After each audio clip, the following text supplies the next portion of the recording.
Al-Fatihah. A'udzu billahi minasyaitonir rajim. Bismillahirrahmanirrahim.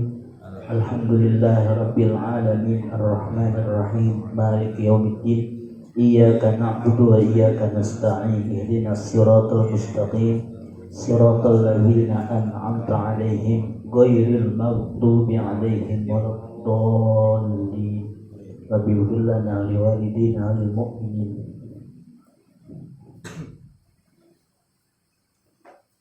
Bismillah walhamdulillah wassalatu wassalamu ala sayyidina rasulillah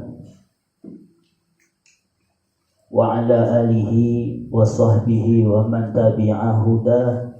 Amma ba'du, faqala al-imamul mu'allifu rahimahullahu ta'ala wa nafa'ana bihi wa bi barakati ulumi wa ghafara lahu wa liwalidayhi wa limasyayikhina wa masyayikhihim wa jami'il muslimin bijahi sayyidil mursalin, amin.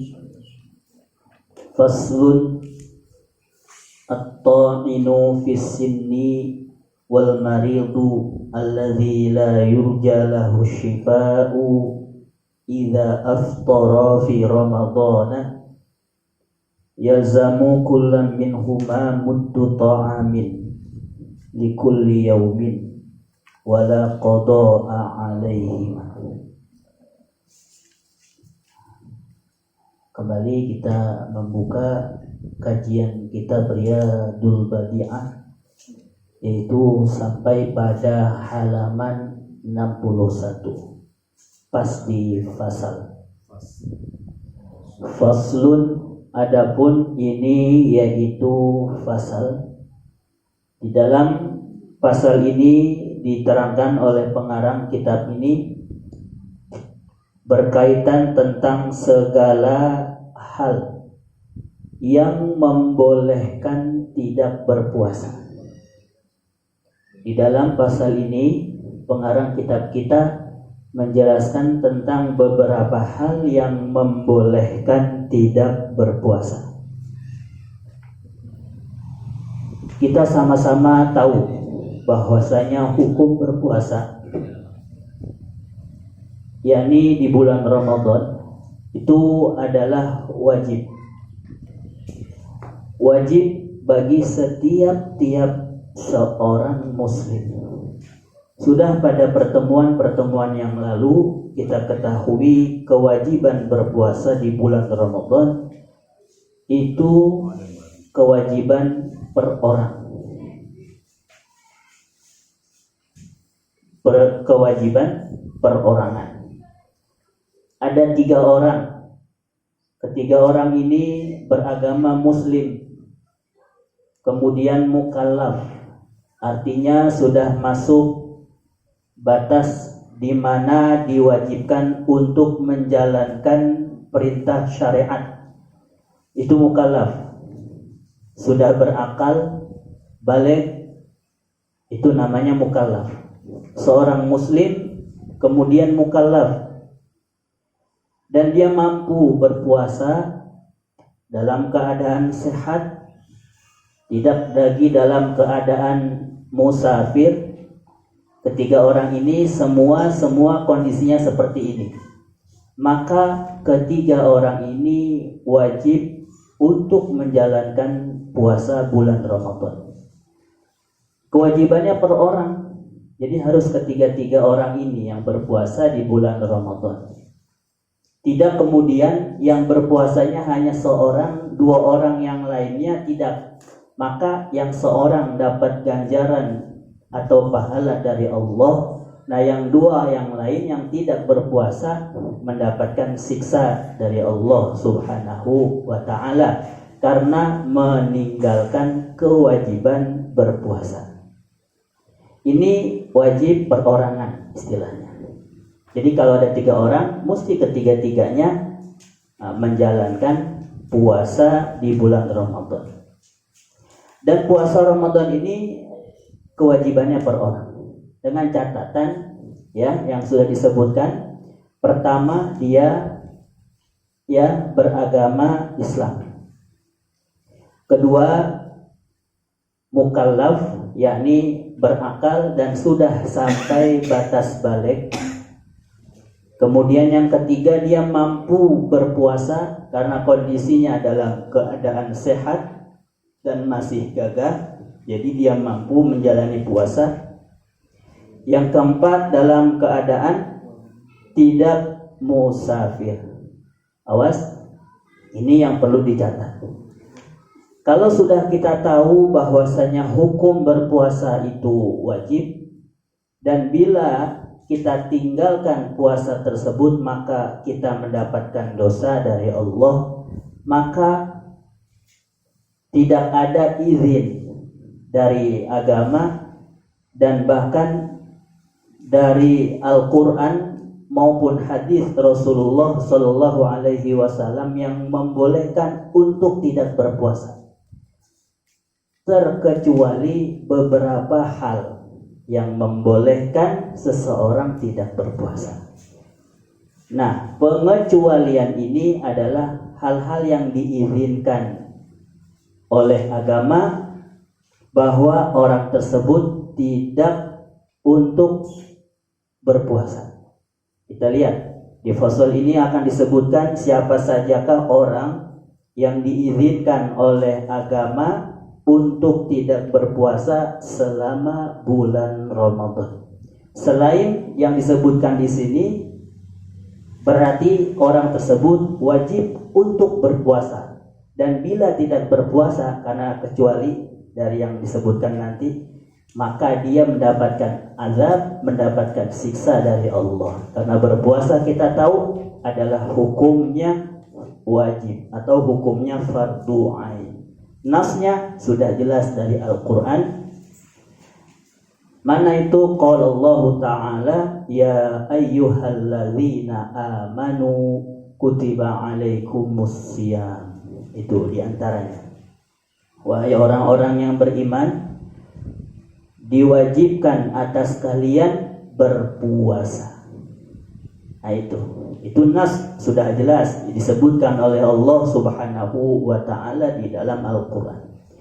Begitu juga di dalam hadis dan yang lainnya. Bahkan ijma' konsensus para ulama seluruhnya untuk mewajibkan berpuasa di bulan Ramadan.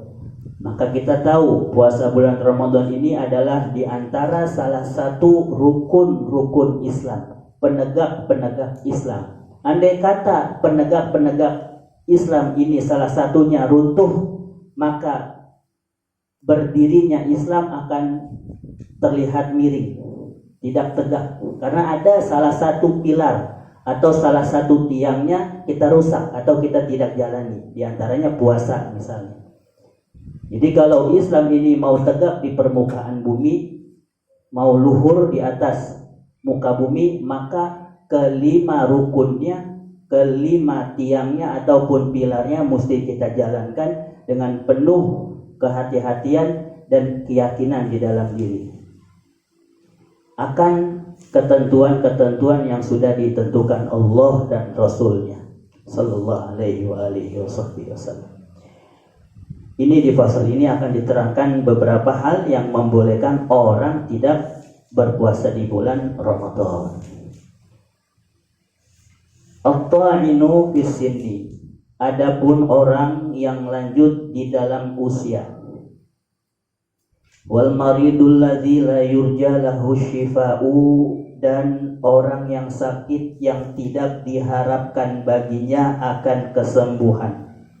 Iza aftara fi Ramadan, apabila berbuka kedua orang ini pada bulan Ramadan, yalzamu kullam minhuma muddu ta'amin likulli yaumin, maka wajib pada tiap-tiap satu dari keduanya oleh membayar satu mud makanan pada setiap harinya.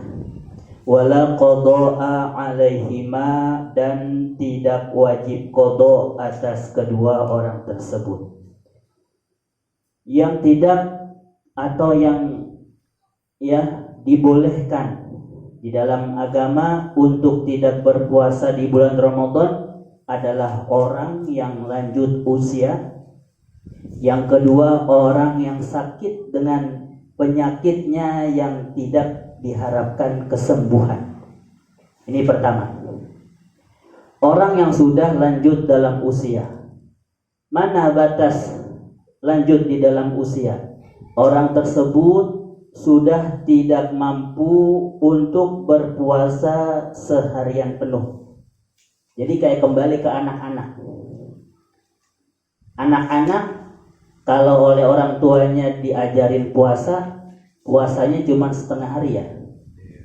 Anak-anak, kenapa bisa setengah hari? Karena orang tuanya lihat nih anak kayaknya nggak mampu kalau sampai sore hari dia baru buka.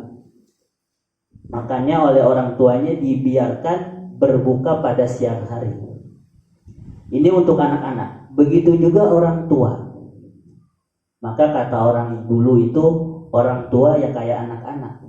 Nah kalau sudah sampai usianya batas, di mana usianya itu sudah sangat renta sehingga dia tidak mampu untuk menjalankan berpuasa seharian penuh, maka kalau tadi anak kecil, kalau anak kecil mau puasa walaupun setengah hari. Untuk orang tua yang lanjut seperti ini, dia sudah tidak berpuasa. Tapi satu hari, ya seharian ini dia mesti keluarkan 1 liter beras yang dia sedekahkan kepada orang fakir miskin.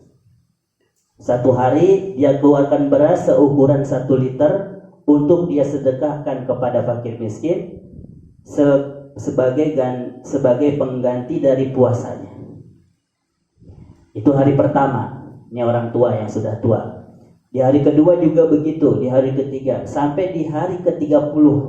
Kalau orang tua kondisinya seperti ini, makin kesono makin tua apa makin apa? Makin muda. Kalau makin sama makin tua kan, berarti kewajibannya hanya dia siapkan beras sehari 1 liter yang dia sedekahkan untuk orang fakir miskin sebagai pengganti dari puasa, dan tidak wajib mengqodoknya. Karena semakin kesal semakin tua, berarti semakin lemah, semakin tidak mampu untuk berpuasa. Maka percuma kalau diwajibkan mengqodok, ya orang udah tua kesana makin tua, pasti makin tidak mampu. Makanya kewajibannya hanya dia siapkan 1 liter beras di setiap harinya yang dia sedekahkan kepada fakir miskin sebagai pengganti kewajiban dia berpuasa. Jelas nggak tuh kira-kira? Seperti firman Allah Subhanahu wa taala, wa 'alal ladzina yutiqunahu fidyatun ta'amu miskin. Dan ya kewajiban terhadap mereka yang sudah tidak mampu menjalankan puasa Ramadan adalah menyiapkan fidyah, yaitu berupa beras seukuran 1 liter yang dia sedekahkan kepada fakir miskin. Namanya fidyah. Fidyah itu tebusan. Jadi fidyah itu ternyata bukan dikeluarkan hanya untuk orang-orang yang sudah meninggal dunia. Yang masih hidup, seperti contoh tadi, kasus tadi, orang tua yang sudah tidak mampu berpuasa seharian penuh, kewajiban fidyah. Arti fidyah tebusan. Jadi pemahaman kita harus luas. Maksudnya, oh fidyah ternyata bukan hanya untuk orang yang meninggal. Oh iya, orang yang hidup juga ada membayar fidyah, tapi hukumnya wajib. Kalau orang yang sudah mati nggak wajib. Beda. Fidyah yang kita keluarkan untuk orang yang sudah meninggal hukumnya tidak wajib. Cuman kayak nggak tega istilahnya, tapi nggak wajib. Pun kalau nggak dibayarkan fidyah nggak apa-apa. Tapi kalau untuk orang tua yang tadi barusan kita bahas, mengeluarkan fidyahnya hukumnya wajib, karena sebagai pengganti berpuasa di bulan Ramadan. Itu yang pertama, orang yang sudah lanjut usia. Dengan kelanjutan usianya ini dia sudah tidak mampu berpuasa selama seharian penuh. Saya udah tua, usianya 60, tua belum tuh? Sudah. 70, sudah. Tapi kalau kita lihat masih gagah, kita wajibin dia berpuasa. Ini udah kondisinya sangat tua, udah bisa kita lihat lah gimana dia makan, gimana dia minum. Itu yang pertama. Dan yang kedua, orang yang sakit, yang penyakitnya tidak diharapkan kesembuhan, parah, penyakitnya sudah amat parah.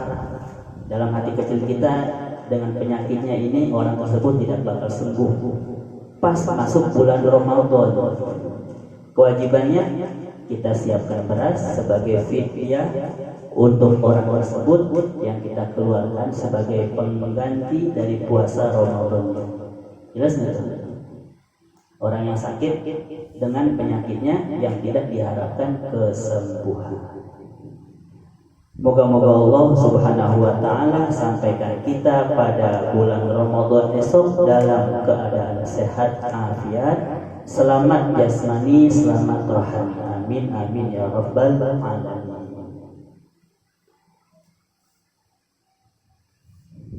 Kok kita tahu penyakitnya tidak bakal diharapkan kesembuhan? Apakah kita yang menilai? Bukan. Karena kita bukan ahli atau bidangnya untuk mengetahui penyakitnya sampai batas kesembuhan atau tidak. Yang menilai penyakitnya itu tidak bisa diharapkan akan kesembuhan adalah dokter. Jadi dokter ini udah memeriksa, ternyata penyakitnya, masya Allah, saya turut bersedih. Kenapa? Penyakit bapak atau penyakit adik ini tidak ada harapan untuk kesembuhan. Diinformasikan seperti itu, maka kita percaya dan kita sudah siapkan beras sebagai fidyah, sebagai pengganti puasa di bulan Ramadan. Itu yang kedua, orang yang sakit ya, dengan penyakitnya yang tidak diharapkan akan kesembuhan. Itu 1 liter juga ada? Itu sama, ukurannya 1 liter. Dan untuk orang sakit ini sama seperti yang tadi, orang tua yang usianya lanjut. Setelah Ramadan berakhir, tidak ada kewajiban mengqadha. Jadi kalau orang punya penyakit seperti ini, makin kesana makin sakit apa makin sehat? Makin sakit, makin lemas, makin layu, makin dan makin. Kalau kita masih wajibin juga mengqadhakan puasa, Islam gak mengajarkan untuk berbuat tega. Islam tidak mengajarkan untuk berbuat keras atau bengis seperti itu. Jadi Islam mengizinkan untuk orang sakit dengan penyakit yang model seperti ini dibolehkan. Jadi nggak apa-apa dia nggak berpuasa asal dari orang lain, dari keluarganya siapkan fidyah yang untuk dia keluarkan setiap hari. Jelas nggak tuh? Sudah ada 2 orang tua yang dengan usianya yang lanjut, dan yang kedua orang sakit dengan penyakitnya yang tidak diharapkan akan kesembuhan. Ada sih orang sakit tapi sakitnya puyeng atau cuman batuk atau pilek. Kira-kira orang yang sakit semacam ini masih berwajib untuk menjalankan puasa? Masih, karena masih mampu. Penyakitnya ya masih dalam taraf biasa dan dia mampu untuk menjalankan puasa seharian penuh. Ya, jadi penyakitnya dengan catatan penyakit yang tidak diharapkan akan kesembuhan. Dari mana kita mengetahui? Dari dokter yang mengetahui keadaan pasiennya atau orang sakit tersebut.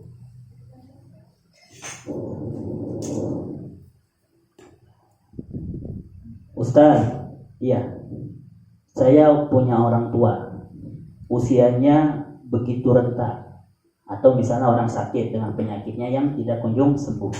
Dia bertanya, kan kewajibannya membayar fidyah, betul? Membayar fidyah kan itu beras ya? Iya, disiapkan sehari 1 liter. Berarti kalau selama 30 hari 30 liter. Atau misalnya kalau punya duit sedikit, siapin beras sekarung. Sekarung berapa liter? 40 kilo atau 40 liter? 40 kilo ya? Ya, artinya untuk sebulan 30 hari cukup nggak tuh? Sekarung. Nah, dia nanya kepada ustadznya, saya kondisinya fakir. bagaimana saya bisa menyiapkan beras untuk dijadikan fidyah sebagai pengganti puasa dari orang tua saya, atau sebagai pengganti puasa dari orang yang sakit dengan penyakitnya tidak diharapkan akan kesembuhan. Bagaimana kalau keadaannya fakir? Baik, kalau fakir, apakah dia masih diwajibkan untuk membayar fidyah sebagai tebusan, sebagai pengganti puasa Ramadan? Maka jawabannya tetap. Kagak tahun ini, tahun besok. Nggak tahun besok, tahunnya lagi. Sampai ente punya duit untuk menyiapkan beras sekarung yang dijadikan sebagai fidyah orang tua ente. Orang tuanya meninggal dunia, masih kewajiban anaknya di tahun berikutnya. Jadi kewajiban fidyah ini nanti beralih ke ahli warisnya. Jelas nggak tuh? Jadi hitungannya berhutang sama Allah, ya, sebab orang tuanya yang masih punya tanggung jawab difidyahkan semasa hidup, bukan yang sudah meninggal. Tapi masuk akal juga nih, orang tua kita atau saudara kita meninggal dunia, kan orang tua ini nyuruh kita fidyahin. Kita lihat kondisinya sama kayak orang tua tadi. Kalau kondisinya sama kayak orang tua tadi, maka fidyah yang kita keluarkan untuk orang tua kita atau saudara kita yang meninggal dunia itu berarti wajib. Sampai kapanpun, jadi nggak harus segera. Sampai ditunggu dia punya uang untuk beli beras untuk 30 hari, berarti 30 liter, ya sekarung lah misalnya. Kondisinya kayak gitu nggak? Gitu. Ya kalau kondisinya ya kita nggak tahu nih orang tua punya qada puasa berapa, nih saudara kita nggak tahu punya qada puasa berapa, nah sudah, itu fidyahnya bagi kita tidak diwajibkan. Tapi kalau kondisinya kayak yang tadi orang bertanya sampai meninggal dunia tuh, maka nih si anak tetap ditunggu sampai dia punya duit untuk menyiapkan beras sekarung yang dia keluarkan sebagai fidyah, sebagai pengganti puasa yang ditinggalkan orang tua atau saudara. Jelas nggak? Jelas ya. Jadi istilahnya zimmah, tanggung jawab masih tersimpan di dalam anak-anak atau ahli warisnya. Dan membayar fidyah harus sudah masuk puasa. Ini malam, besok puasa. Orang tua kita nih besok kan gak puasa, atau yang sakit besok gak puasa. Ngeluarin fidyahnya harus besok, pagi ke siang ya. Jangan malam ini, karena kalau malam ini belum puasa. Jadi bayar fidyahnya besok, bayar fidyahnya besok.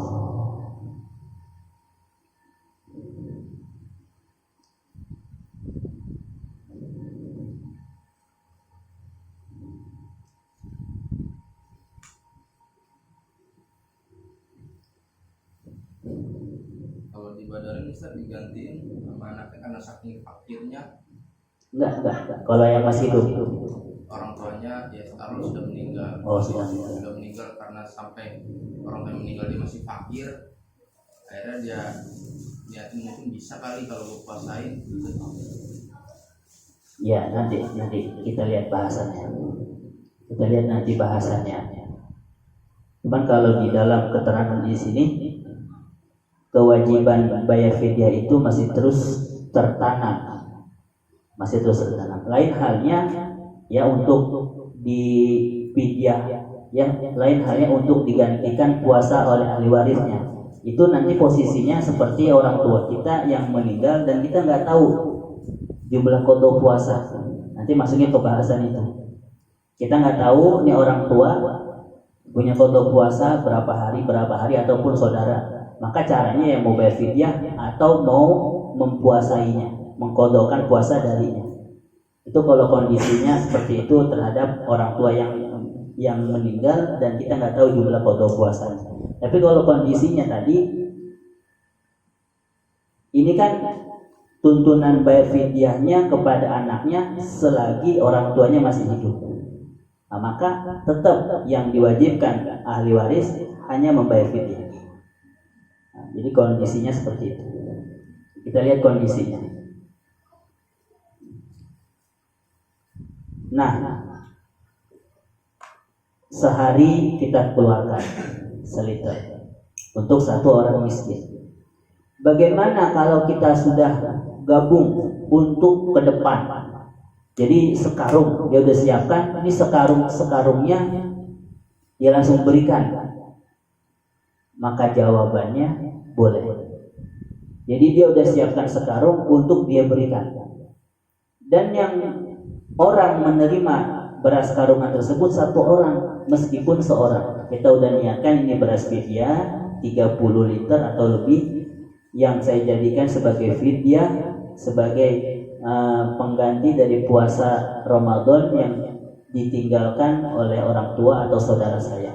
Saya berikan kepada Tuhan sebagai fidyahnya. Sekarung kita serahkan kepada seorang sebagai fidyah untuk 30 hari ke depan. Itu nggak apa-apa. Jadi penyelenggaraan seperti itu nggak apa-apa. Yang nggak boleh itu, nah tadi kita malamnya ya kita sudah keluarkan fidyah atau kemarinnya. Jadi tadi sore tuh kita udah keluarin fidyah buat orang tua atau saudaranya yang sedang sakit sebagai pengganti puasanya untuk besok. Itu nggak boleh. Ada yang bilang malamnya udah boleh karena udah masuk, udah ganti tanggal. Kalau malam udah ganti tanggal. Kalau sore kan belum, masih tanggal yang kemarin. Dan situ nggak boleh. Tapi kalau sudah malam katanya boleh. Atau mau lebih enak ya besok paginya. Terus ya. Maksudnya yang tidak diperbolehkan itu belum masuk bulan Ramadan. Belum masuk malam. Belum masuk bulan Ramadan atau masuk malam? Ya. Jadi ada yang bilang sebelum masuk malam. Besok puasa nih. Tadi malamnya kapan? Tadi habis maghrib. Jadi dia ngeluarinnya sore untuk bayar fidyah orang tuanya atau saudaranya yang sakit. Itu nggak boleh. Nah, kalau dia mau keluarin malam itu nggak apa-apa. Ya mau setelah tarawih. Asal udah habis maghrib. Itu ada yang bilang boleh. Nah kalau mau lebih hati-hati ya besok pagi dah. Besok pagi. Tas puasa. Kalau si orang tua ini dikumpulin dulu, misalnya hari ini saya batal, besok masih puasa, besok batal. Nah, bayar fidyahnya setelah Ramadan itu boleh? Enggak. Kewajibannya sehari 1 liter yang dia berikan kepada orang miskin. Jadi nggak boleh kosong. Hari itu nggak boleh kosong dari 1 liter beras fidyah yang untuk diberikan kepada fakir miskin. Kecuali disegerakan. Ya, dirapel istilahnya. Di hari pertama emang dia punya duit untuk beli beras cukup, dia beli sekarung. Di hari pertama dia langsung udah berikan ke orang lain sebagai fidyah orang tuanya atau saudaranya yang sakit. Nah, itu nggak apa-apa. Kalau itu disegerakan. Walaupun dia tetap berusaha untuk berpuasa dan kuat, nggak masalah. Jangan dipaksain. La yukallifullahu nafsan. Allah nggak mengizinkan dan juga tidak meridhoi orang yang memaksakan dirinya. Padahal kita lihat jelas dia udah tidak mampu. Nah ini orang nggak apa-apa, nggak berpuasa. Maksudnya jangan sampai menyiksa nantinya. Jangan sampai menyiksa. Jadi di dalam agama sudah dituntun, sudah diarahkan. Ada beberapa keadaan yang membolehkan orang tidak berpuasa. Kalau kondisinya sudah masuk dalam kondisi yang dibolehkan untuk tidak berpuasa, jangan menguatkan diri atau jangan memaksakan. Jadi kalau bahasa memaksakan itu bagus atau enggak? Tidak. Bahasa memaksakan itu enggak bagus. Makanya kita lihat, dan makanya yang nilai bukan kita. Jadi yang nilai misalnya sakit orang yang berkompeten di dalam penyakit, dokter misalnya, yang nilai mereka. Atau orang tua, ya anak tahu dah, ngerti. Kita lihat sehari-harinya gimana nih, makan udah susah, ya kan? Orang tua, linglung segala macam. Nah ini kita bilangin aja, Baba atau Kong, nggak apa-apa nggak berpuasa. Kalau masih mau berpuasa, ya kita lihatlah kondisinya gimana. Tapi ada orang yang memaksakan dirinya puasa dan puasanya ternyata sepuasa-puasanya. Ya kadang minum aja. Nah, kalau gitu biarin dia, mending kita wajib bayarin fidyahnya. Jadi biarin dia mah puasanya label dia, bukan label ilahi.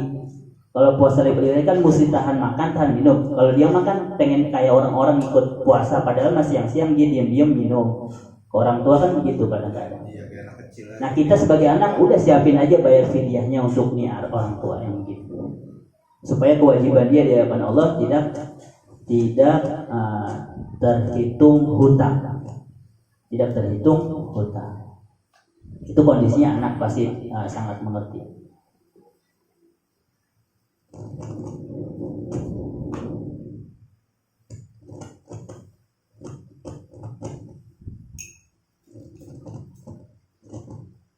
Jadi jelas nggak tuh? Jadi kalau disegerakan bayar fidyah nggak boleh dari sore. Tapi kalau sudah masuk malam boleh? Sudah masuk malam boleh nggak? Boleh. Atau besok pagi boleh? Atau mau disegerakan dalam sehari sudah dikeluarkan sekarung misalnya, boleh? Boleh. Yang nerima satu orang, boleh. Yang nerima mesti orang fakir ya. Yang nerima harus orang fakir. Baik.